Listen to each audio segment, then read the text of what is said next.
Good afternoon. My name is Paul O'Shea. I'm the current chairman of the IIRSM for Irish branch.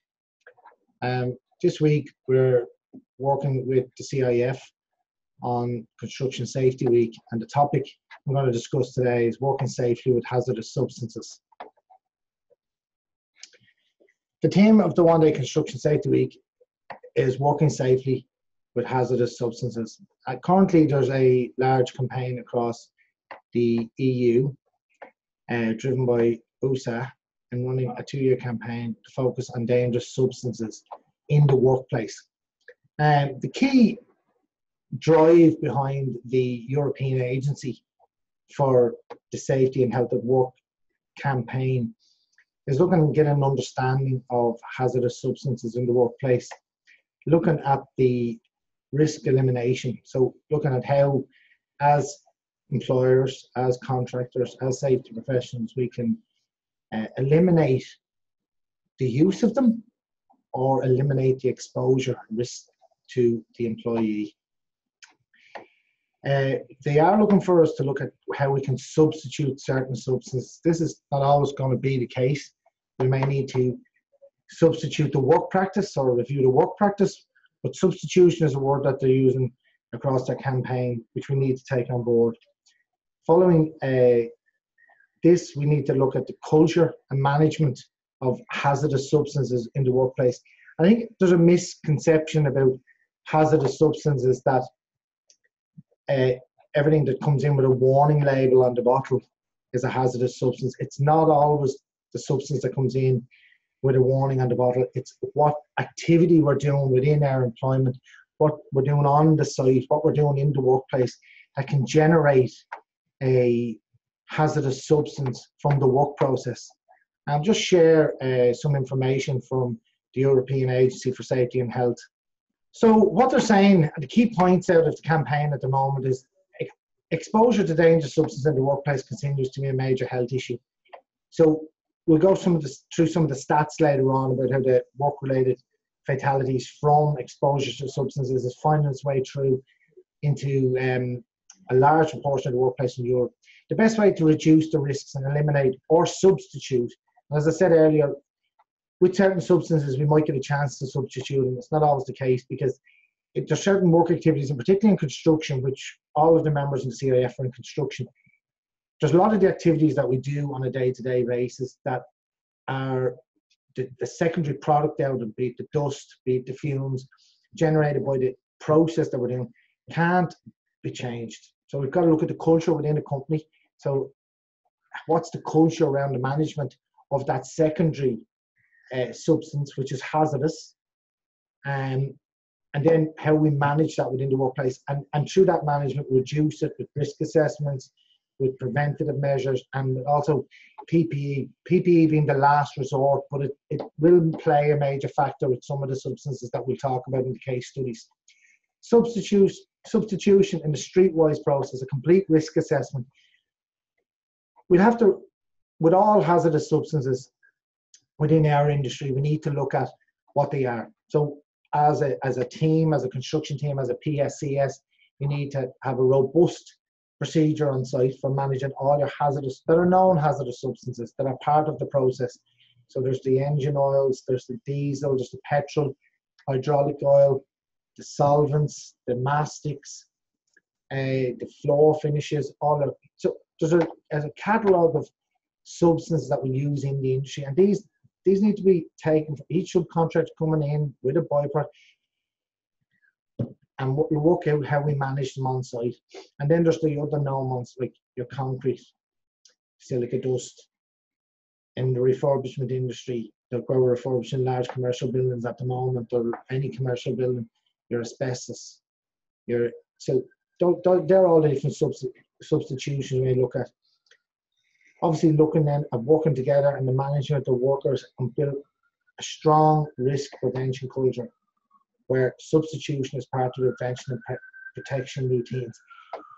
All too often when you talk to the operative that's carrying out the task on the site, that operative is not aware of the risk that's posed to them by the activity that they're carrying out. if we track that back to the risk assessment, it'll be documented in the risk assessment. But why doesn't that employee know about the knock-on effect? Because with a lot of these carcinogens and that, then it's not evident when we use them that they are affecting you. It's further down the line in the years to come, prolonged exposure, that are going to have the effect on the employee.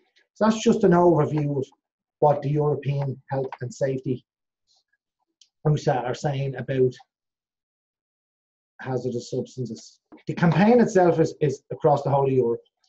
It involves over 30 countries and has been supported by the local partners. In this case, the CAF is a local partner on the ground that's promoting it. As we've discussed, it's going to raise awareness of the risk posed by dangerous substances in the workplace. And that raising awareness, all too often people are working with something for a long period of time and aren't fully aware why they're developing a cough, why they're developing a skin irritation, why they've got asthma, what's the knock-on from that substance. Promote a culture of prevention to eliminate or effectively manage the risk. So, like I've said, all too often, what we find is because we're learning more about these hazardous substances, we're asking more questions of the processes, that the culture needs to change. That culture needs to change to look at the elimination or the effective management of the risk. And it's incumbent on us as PSCs, as PSDPs, to look at how the elimination and effectively manage the risks. Improve understanding of the risks associated with carcinogens. What are carcinogens and how do they affect us? Because obviously smoking is a big one, and a lot, unfortunately on sites now, on construction sites now, there's a no smoking policy. That certainly is reduced now. But the other carcinogens that are in the industry that we're working with, we'll go through them later on in the presentation. Target workers with specific needs and vulnerabilities. Well, in this instance, we're talking about construction personnel. So the specific needs of construction personnel and the vulnerabilities. Strongly linked back to the culture of prevention. How are we risk assessing the processes? What information are on our risk assessments? What specific need do we need to eliminate or effectively manage the exposure? And what are the vulnerabilities? Who are the people within our industry that are vulnerable? Who in your workplace, as you look at it today, who in your workplace are the vulnerable people? And certain trades within the organization would not have as much vulnerability to some of these substances because they're not working with them, but they're going to be on the site where those activities are. So how is that activity knocking on to what they do? Provide information on policy development and relevant information. It's all about the right information to the right people at the right time. So how collectively the whole organization looks at elimination, effectively managing, substituting specific needs, and developing processes. What is the issue with what's coming out of Europe? Many workers don't have a full understanding of the dangerous substance. The awareness, it's unknown by the end user. So we'll go through in case studies later on some of the very prominent particular risks to employees that we need a greater understanding of how these are eliminated and reduced. So dangerous substance can lead to obviously acute long-term health problems, for example, skin irritation, respiratory disease, and cancer. They're three of the most common of the long-term exposure in our industry. And when we get onto the topics in the case study, you'll see safety risks such as fire, explosion, suffocation, substantial cost of business for protective measures, and liability. So what is a dangerous or a hazardous substance? And as I said earlier on in the presentation, all too often the understanding of hazardous substances in our industry is the bottle that comes in with the skull and bones on it or similar markings to say that it's actually hazardous, and everyone says that's hazardous. Well, it's a lot more than just what we can see in a bottle. It's everything to do with any substance, gas, liquid or solid, that pose a risk to a worker's safety and health. So any substance, gas, liquid, or solid. So a lot of the products in construction that we work with are solid objects, and it's the processes that we go through, the cutting of the concrete, the cutting of the timber, the breaking out of walls in old buildings, where we're working on an actual solid mass, and it's the effect, so the dust, exposure to asbestos, the wood dust that comes out of it. Obviously the chemicals, you've got your paints. A lot of paints now substituted out, the hazardous aspect is substituted out of glues, not so much. Disinfectants, the risk, disinfectants, something that comes up regularly, mixing of disinfectants on it inside amenities. The cleaning products and pesticides. So obviously mixing up different disinfectants has a negative effect, has a reaction, creates a plume of hazardous substance which can affect the people around it. Process-generated contaminants, welding fumes, silica dust, combustion products like diesel exhaust. Obviously this is quite regular activities in a construction environment. A lot of steel work. So welding fumes, if you take that as just one item, because of the need to build or erect buildings quicker now, right, and tighter programs, there's an awful lot of welding on site, an awful lot of steel being erected on site. That's obviously very commonplace in the industry. Silica dust is naturally forming in stone. It's in all the concretes, all the aggregates that we use, like obviously makes up a large part of construction. Combustion products such as diesel exhaust. The industry is moving on. A lot of new work on site, a lot of excavators, dumpers, forklifts, telehandlers, cranes, generators. So obviously diesel exhaust fumes, big part of the industry. And where it's happening. Materials of natural origin such as grain dust, asbestos, crude oil and its constituents. Obviously asbestos. So 3,500 products at one stage in the construction industry had some form of asbestos in it. The industry is still playing catch up across the world, never mind Ireland, to eradicate asbestos and asbestos containing material. And because, as you can see around the major cities in Ireland now at the moment, there's investment going into central locations within the city. You've got the combination of buildings getting demolished, old buildings getting demolished, old buildings getting refurbished, adding on to, extending new buildings onto old buildings. And where does asbestos sit in the middle of all that? Dangerous substance are like to be present in almost all workplaces. We understand that. And harm can arise from both short and long-term exposure and long-term accumulation in the body. Yeah, the short and long-term is not fully understood by the end user. In the short term, what is your exposure to a lot of the hazardous substance that we discussed above? What's the short term and what's the long term effect? Unfortunately, and we'll go through, we'll pick a couple of the cases, it's the long term exposure that affects the construction worker, because short term, it's short term work, is in and out of it. He may not notice, but it's an cumulative build up over time, and the long term effect, particularly when it comes to anything to do with the respiratory system. And that basically is any of your dusts, your asbestos, your fumes, that's all a build up over time. And unfortunately, once that time has passed, it's too late. So it's what are we doing at the start of that process to make sure that they're exposed, we're either substituting it, or reducing it, and we're avoiding it. So case study number one. Carbon monoxide poisoning. Obviously, with the increase in size of the construction industry over the last couple of years, there's been an increase in the use of machinery, plant and machinery on site. And that's increased the exposure to carbon monoxide. So, as construction people, as the CIF members, what are we looking at with carbon monoxide? Well, carbon monoxide is a poisonous, colourless, odourless, tasteless gas, and it's a non-irritant. So that means, like, there's no way of an average person where they're working, or any person when they're working, to appreciate that this gas is forming around them.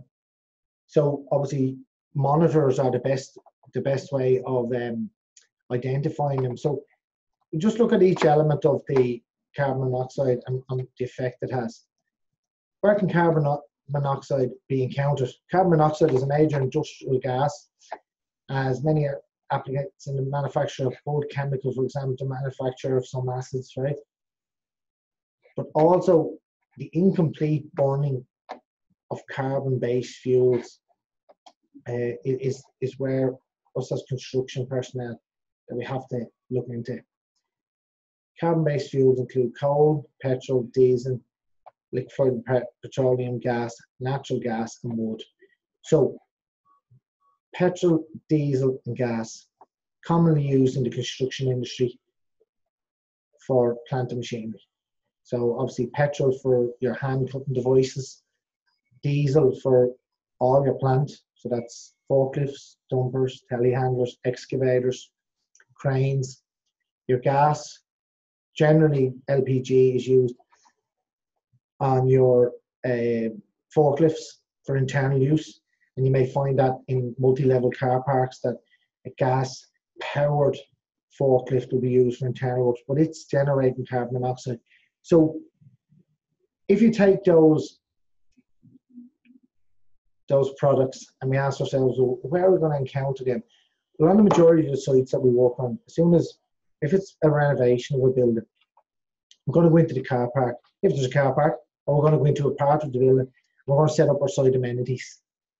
If those site amenities are in the basement car park in the lower level, and I'm giving an example, lower level 3, the circulation of air is quite minimal down there. And if you bring in any of those machinery and you've got a diesel generator, for example, generating power, temporary power on the site, where's that carbon monoxide going? How has it been managed? And if we go back to what we said at the start of the presentation, the understanding of where the hazardous substance is being generated. So in this instance, it's carbon monoxide. So it's an understanding of how much carbon monoxide has been generated, where has it been generated, what's the effect, can we eliminate it, the risk elimination, can we substitute the carbon-based fuel, right? In this instance, can we electrify it? May not always be the case. I know that we have used electrified excavators internally on a number of data centers recently. So, and then if we can't do any of that, what's the culture around the management of it? So you may find that we can ventilate it locally. We may find that we can extract air locally. You may find that we don't need to have the amenities down in the basement. And then that exposure, because if we have that machinery working in close proximity to where people are sitting down to eat, if there's an area that it can build up in a confined space, well then, because it's poisonous, because it's colourless, odourless and tasteless, and it's not an irritant, there's a chance that it could actually affect the people working on the site. So this comes back to the whole principles of what we said at the outset of this webinar, that we need to understand what the hazardous substance that we're dealing with and how that affects the people around us and the exposure. If we even take simply the driver of the piece of machinery, what's the exposure that goes get? What's the risk of it affecting him? How are we monitoring? Do we need to set up temporary monitors? Do we need to have an area that's excluded from the public or other workers that's ventilated? So it goes back to the whole core of understanding what we're dealing with, and then our risk assessment, and then our risk elimination, our substitution, and the management of the process. Next case study, silica dust. So silica dust, again on the EEC Carcinogens and Mutagens Directive, it's been updated and this has been classified as a category 1 carcinogen. So it ranks alongside asbestos, wood dust, chromium 5, the hardwood dust, and these are all the so-called respiratory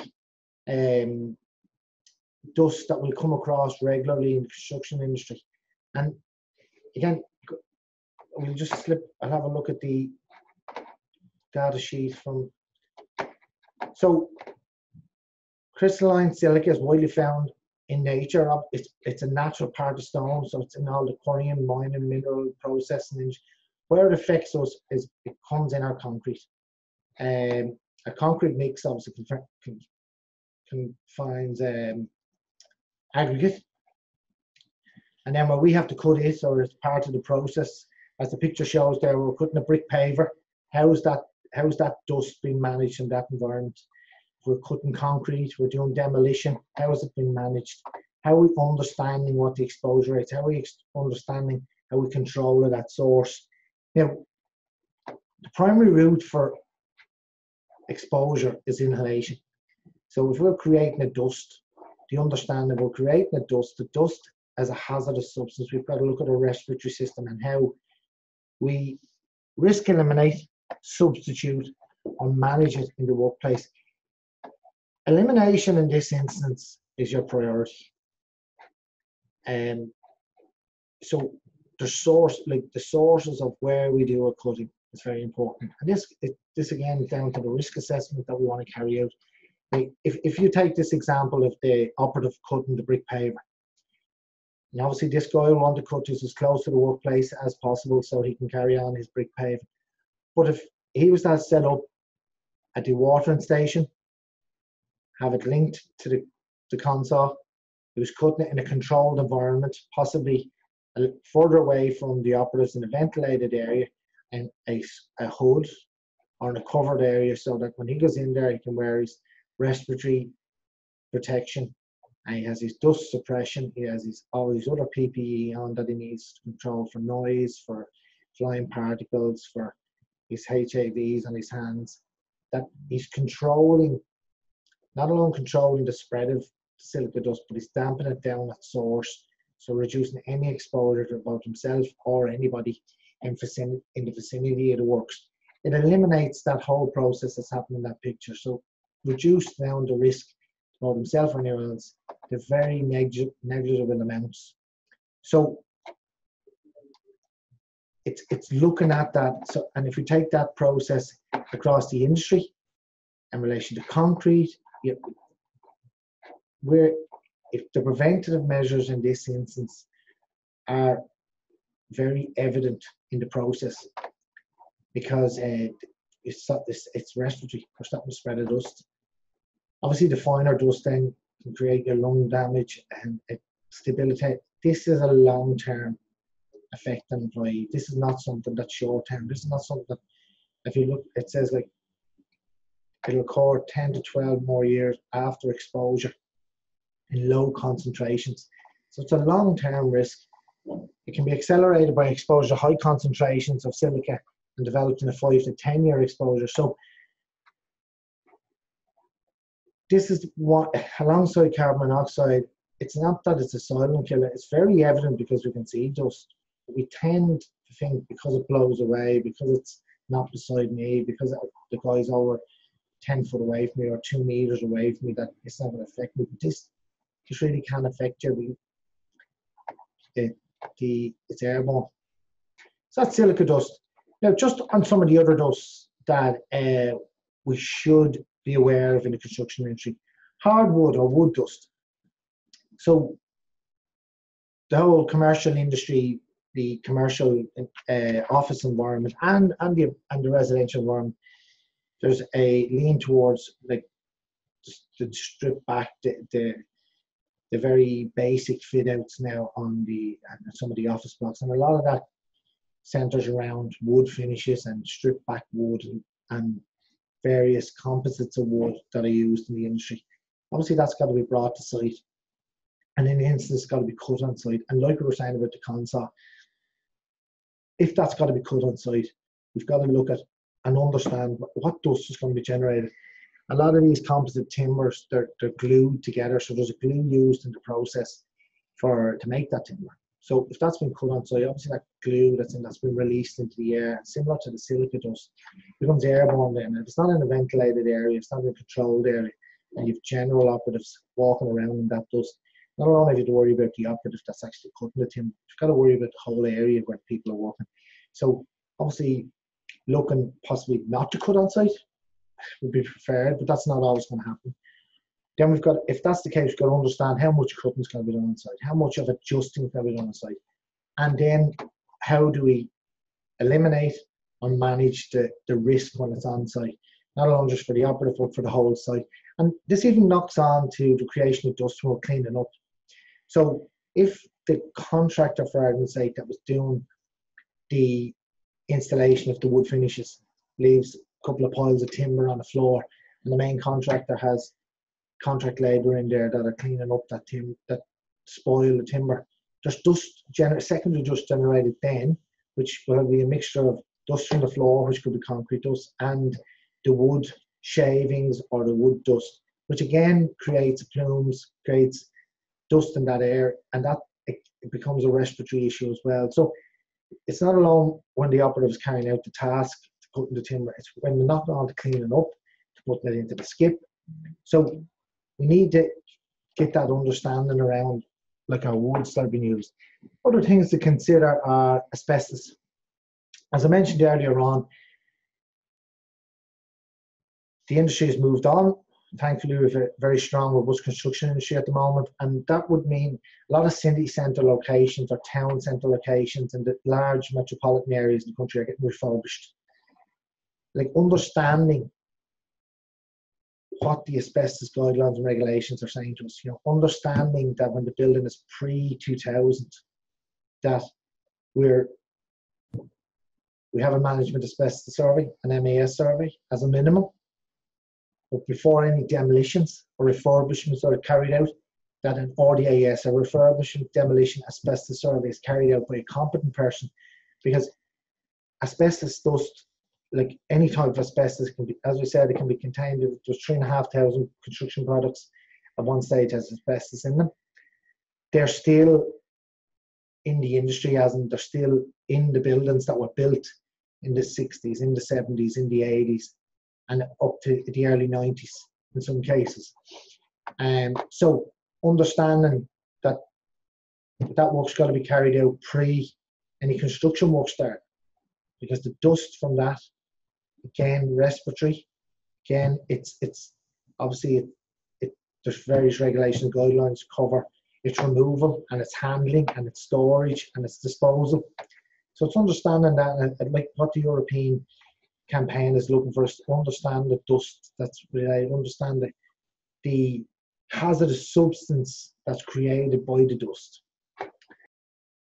Just a definition of chemical agents. The chemical agent is any chemical element or compound on its own or admixed as it occurs in a natural state or as produced, used or released, including released as waste by any work activity, whether or not produced intentionally or whether or not placed on the market.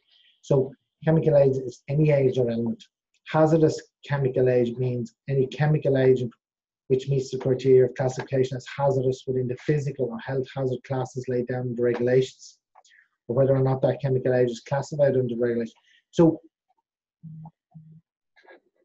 it's whether it's made, released, produced by a process intentionally, or whether or not placed on the market. So having a look at by any work activity in that process.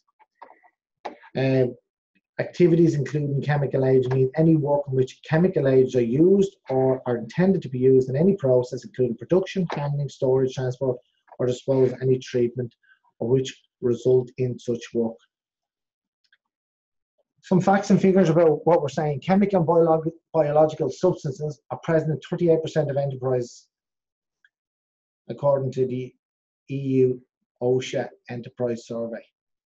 So they're the actual substance that we know about, 38%. Then there's the knock-ons from the large proportion of them that we use that have secondary hazardous substance created by the activity, which we mentioned earlier. So as you can see, they're saying that large companies can often use up to 1,000 different chemical products. In the construction industry, what we're finding is that this can lead in what you would find in the construction site will be going into the hundreds, the low hundreds on the products by the time they're finished. A single worker can come into contact with hundreds of different chemical substances. 17% of workers report handling or being in skin contact with chemical products or substances for at least 25% of their working time. And 11% breathing in smoke fumes such as welding exhaust fumes, powder, or dust such as wood or mineral dust. A new risks are emerging all the time. I think the stats from Europe, if we take that second last stat there, the construction, like dust in itself, controlling dust on the site, is something that we need a greater understanding, particularly, when we go in and look at, you see contract labour guys possibly in cleaning up a building site for second fix or similar process, that, brushing up the floors and cleaning down the floors, that dust in itself can contain particles of silica dust because you're brushing up off concrete. And that's what we'll come back when we were saying earlier about, we call all these facts and figures, but does a guy on the ground understand the prolonged exposure to that dust? That the P2 mask is using as first PPE. It's a last measure to protect against them. But if there's people walking by him that are inhaling that dust, they're affected. And PPE is a last resort. And PF, like the P2 mask will protect you, but again, is it the right mask? Sectors with high prevalence to dangerous substance: agriculture 62%, manufacturing 52%, construction 51%. So we're in that high sector. Many sectors of chemicals have grown as chemical-based technology have replaced traditional ways of working, pesticide, plastic, and insulation. Well, the whole industry is moving into a new dimension of building products, technologies, and asking the question, as PSDP and PSCS, getting the chemical data sheets, getting the cut sheets of a product, very important in that process. How do you manage dangerous substances? Well, from the outset, we've talked about an understanding of dangerous substances. Creating a preventative or prevention culture and raising awareness is key. So as a contractor, as an employer, how are you creating the culture and raising the awareness? Well, that comes back to your risk assessment is essential for effective prevention. So having the right information for the right person at the right time. All too often you'll see a risk assessment, some of them nowadays have 30 pages, and the question you've got to ask is the end user of this, and they're looking at the hazardous substance, and the hazardous substance section makes up one paragraph. And are we truly to expect that operative, the end user, to understand the ramification, long-term exposure to silica dust, or the long-term exposure to wood dust, the ones that are fumes from a diesel machine, if that's only one paragraph? So increasing that awareness, increasing the risk rating on a risk assessment, then implementing effective preventative and protection measures. Preventative measures always outrate protective measures. Preventive measures are they're trying to eliminate or reduce down the exposure. Protective measures are your PPE, your last resort. We'd always advise to wear PPE. The industry PPE is there's a big push on between 3 and 5 points PPE in site. So, and then whatever other specialist PPEs need. But if we're preventing it at source, so taking the silica dust as an example, we're reducing it down by water suppression or LEVs, local ventilation, or boat or hoods for cutting in, reducing it. That's a preventative measure. That means collectively we're protecting the people on the ground. And then the protective measures are last resort. At least we know that by wearing those, there is minimal exposure. Workers should be kept informed about the findings of the risk assessment, the hazards they may be exposed to, actions to be followed to keep themselves and others safe, what to do in case of an accident or things go wrong. So do operatives or workers fully understand the risk assessment? Key to any risk assessment. Do they understand the hazards they're exposed to? In this instance, the hazardous substance. Do they have the right tools to do the job? Do they have the right methodologies? Do they have the right preventative measures and protective measures? Are they following them? So who's supervising them? Obviously, as a contractor, employer, PSCS, you have a duty, ensure that you're making sure that they're implementing the safe work practice. In the case of an accident, what are we doing? What do we do when it's gone wrong? Everybody likes to think we'll never arrive at the case of an accident or when things have gone wrong.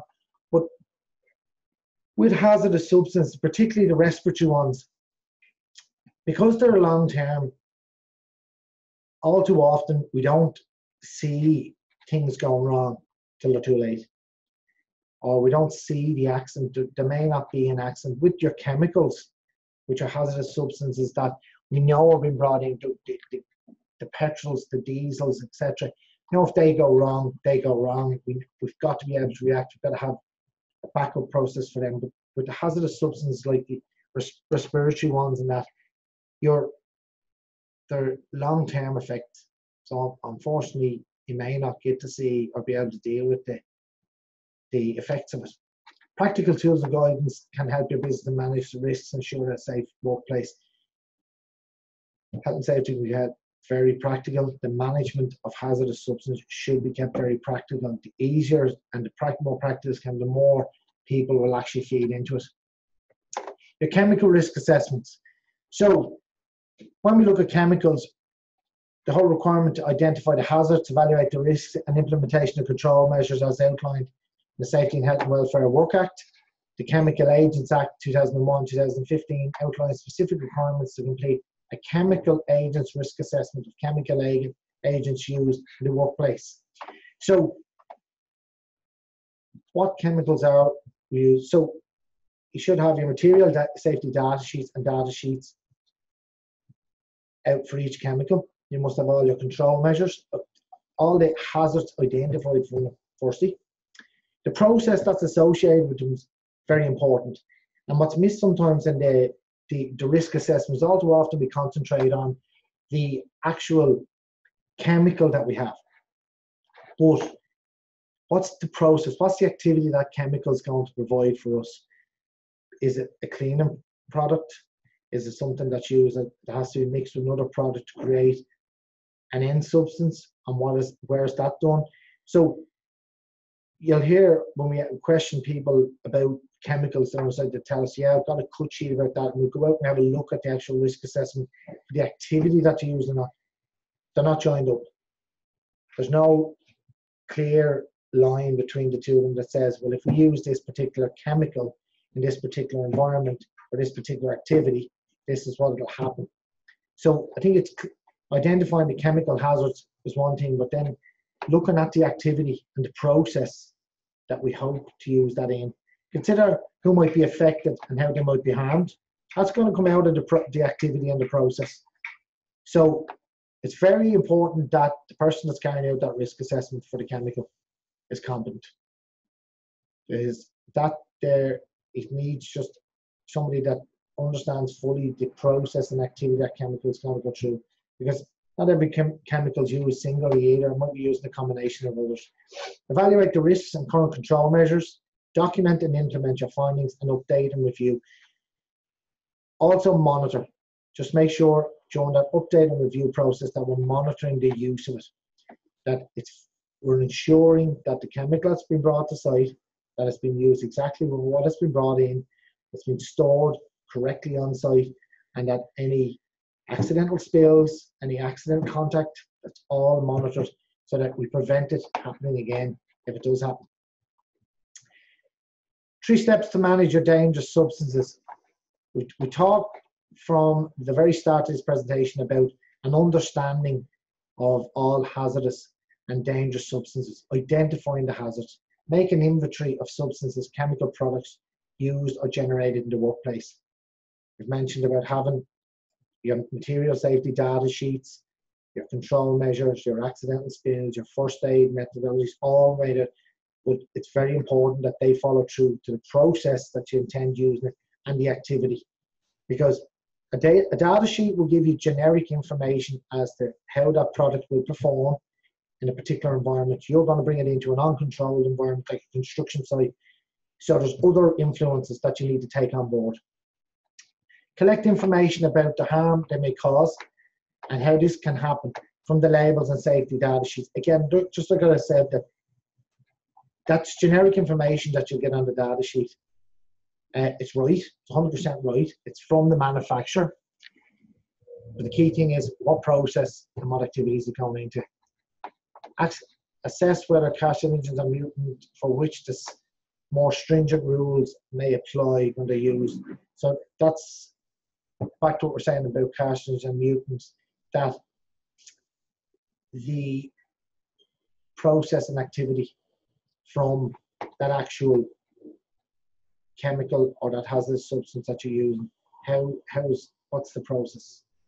And if we look at like silica dust as one, it's a dangerous substance. So what are we assessing it?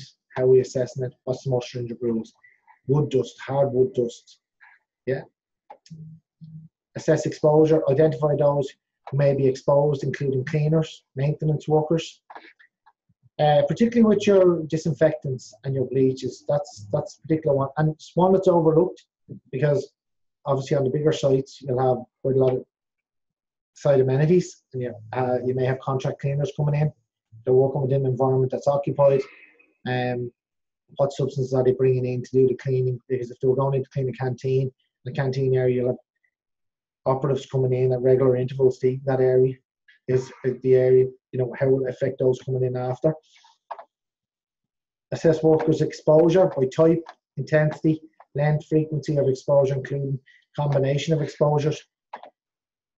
Consider combined effects of other risks, for example, fire, skin uptake, or wet work. As we said, looking at the actual process and activity involving the chemical or the hazardous substance. Set measures, a hazard list can be used, drawn up for an action planning, and looking how that can be implemented and control the implementation and impact of the measures. So like we talked about monitoring. So when a chemical or a dangerous substance is brought in to the environment, so the contractor, just on that note, the contractor possibly comes into a site to produce all this documentation to the PSCS and for an activity on the site. And we look at that in its singular and we say, yeah, that's great, you've given me the information, but are we going down then as safety professionals and site managers to look at how that process is taking place, to monitor, to ask those guys to report back to me, particularly where we're finishing out a building and the ventilation might not, you might have closed in a building, your M&E is not up and running, so you have no ventilation, you may be relying on natural ventilation in the building. But then the dynamic of that chemical being used in an enclosed area may change how we manage it and monitor it. So what the STOP principle looks at is employers need to set effective preventative and protective measures. Dangerous substances and process can be completely eliminated from the workplace. Design new work process. That can happen in some instances. It's not always as easy as it sounds, because we'll always need to cut concrete on site. We'll always need to cut timber on site. We'll always need to clean up the site. These are just some of the respiratory problems. With carbon monoxide, hazardous substances, we'll always need plant and machinery on site. So design them out. We may be able to design out a new process on site for avoidance, but we might not be able to design out the work process. If elimination is not possible, risk must be managed based on a hierarchy of preventative measures, the STOP principle. So STOP, substitution, safe or less harmful alternatives, technological measures, closed system, local exhaust ventilation, organizational measures, limit the number of exposed workers or the exposure time, and personal protective wearing PPE. So during the case studies that we looked at earlier, we looked at substitution. And then with the products that we used, it's hard at this moment in time to say that we can substitute any of those products or those processes, that the activities that come off the back of what we've discussed. The technological measures, yes, we can look at. That's a moved a long way on in the last couple of years on looking at closed systems, local exhaust ventilation, cabinets, enclosed areas for you would quite commonly see now where welding is taking place on a site, that there'll be an actual area for welding that's ventilated, it's enclosed, that the operatives going in there have all the suitable organisational measures in place, limiting the amount of exposure to workers and the time, and they're looking at the PPE that's being used. So no longer would you walk in onto a site and see a floor where all these activities are taking place alongside each other. The same with if you take concrete cutting, because silica dust, and it's closely associated with that. Substitution, we've got different types of demolition taking place at the moment. You've got technological measures. We're looking at, all the different modern systems for reducing down dust. Noise is one of the ones that's associated with that. Again, cabinets, there's sound blankets. They will reduce it down to a level. They won't get rid of it, but they'll reduce it down to a level that's acceptable.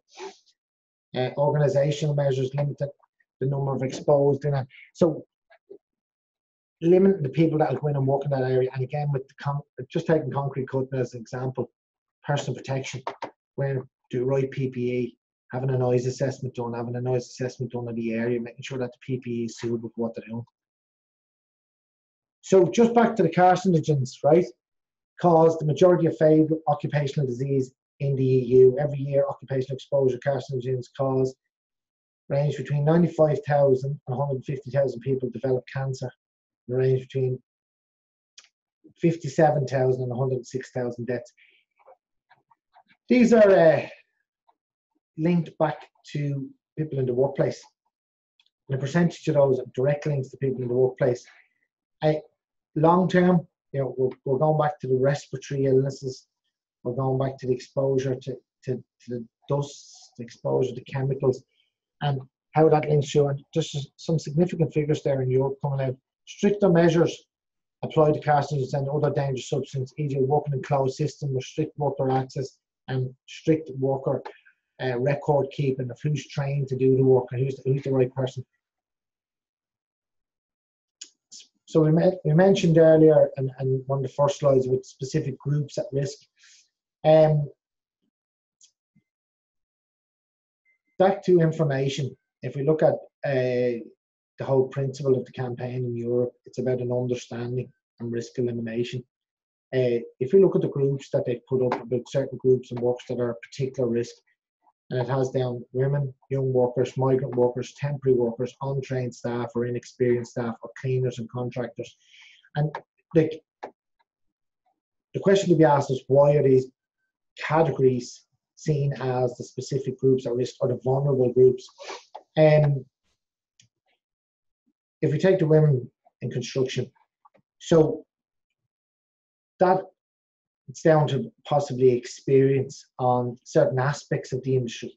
So understanding and risk elimination, it's information to the right person at the right time. So it's been in that environment, haven't seen the control measures. It feeds through to young workers, similar. So you've got young workers coming into the industry now at the moment, and they may be apprentice, they may be in the labour end of the industry, they may be in this, like there's helping with other trades in that labour intensive part of the industry. They've no experience, and that's not to say that they're not good at what to do, but they may not understand. And the whole emphasis of the campaign is that the understanding of the risks with hazardous substances. Migrant workers, again, going between different countries, continuously working, following the work. That's understandable. That's a strong part of the construction industry, or a strong part of the labour part of it is migrant workers following the work around Europe. They may not understand the different issues and the different regulations, different rules in other countries, and it's getting that right information to them. Temporary workers, where they're moving between different sites, they're moving between different workplaces, untrained or inexperienced staff. Again, having the right people doing the right jobs, and cleaners and contractors. Because the cleaners are coming in at the end, they may not fully appreciate the risk with construction waste. And they're sent in, obviously, to do a final clean, or they're doing construction clean, and all the different chemicals that they may come across that have been left on the site. So we're not saying that any one group is any worse than the other, but the issue here is that it's knowledge, it's an understanding of what a hazardous substance is and how it affects them.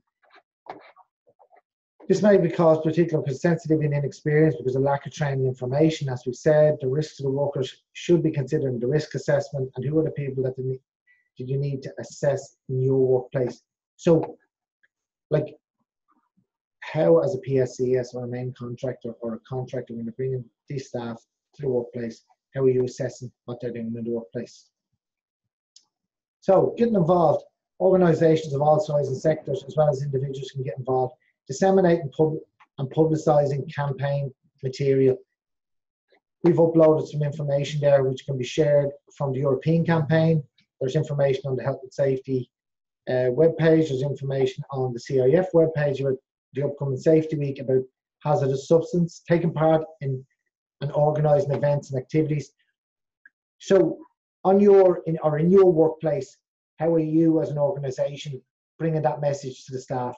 So how are you publicising that information? It's all well and good. We'll have safety briefings, safety toolbox talks, risk assessments, various media to bring the information to the staff. But do we have posters up? Do we have campaigns for good and bad fines? Are we using processes to get people thinking about it more often and bringing stuff from their own experience? Because all too often we can preach about here's a good and a bad way of doing something, but the activity itself and the process is what the person on the ground is doing, and they may know that little bit more about it to bring it to the table. Using promoting tools for managing dangerous substances. So that's so campaign resources. As we mentioned, the CIF at the Construction Safety Week, which have all the resources for each element of it, and there's plenty of information about the hazardous substances and preventing exposure and working safety with it. And that the HSA have linked there for the chemicals. We've got various European documents that are available which you can access. And I'd like to thank you and thank you for the time for listening to this webinar. There's my details. As I said, Paul O'Shea, I'm Managing Director of Ashview Consultants and current Chair of the IIRSM. Thank you.